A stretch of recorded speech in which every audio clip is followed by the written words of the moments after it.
အချိန်ရာသီများပြောင်းတွေမူဆောင်အောင်လို့သွားလေရင်မမင်းတယောက်တည်းသာထာဝရမပြောင်းလဲ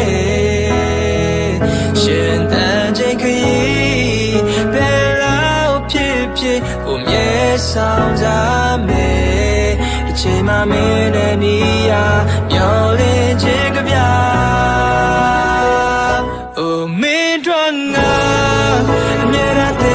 ရှိနေသူပါ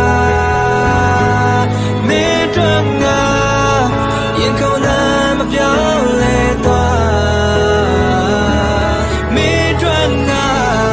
ကဘာလို့ကားရရှင်တန်နေတာမင်းတို့ဆုံးငါရာအ